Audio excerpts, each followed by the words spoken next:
अल्लाह ताला ने बनी इसराइल को हफ्ते के दिन यानी सनेचर सब्त कुछ खास पाबंदियां आयद की थी, जिनमें से एक ये थी कि वो उस दिन मछली का शिकार न करें।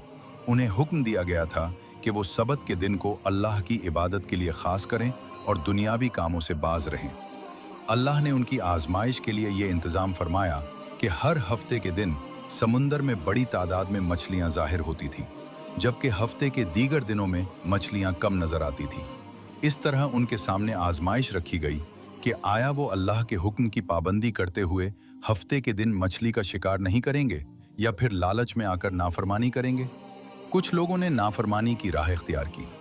उन्होंने हीला साजी की कि वो बराह रास्त मछली नहीं पकड़ेंगे, बल्कि हफ्ते के दिन पानी में जाल लगा देंगे और इतवार के दिन मछलियां निकाल लेंगे।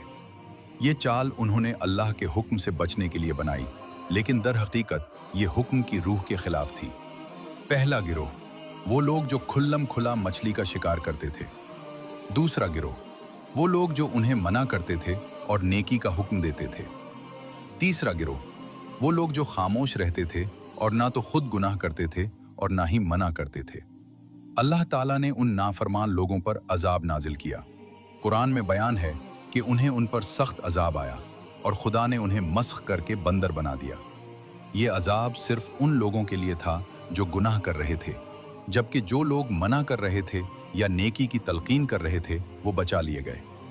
अल्लाह के अहकाम की पाबंदी, अल्लाह के अहकाम को हीला साजी या चालबाजी से बचाने की कोशिश नहीं करनी चाहिए। नेकी का हुक्म और बुराई से रोकना चाहिए। यही लोग कामयाब है और अल्लाह ऐसे बंदों को पसंद करना है।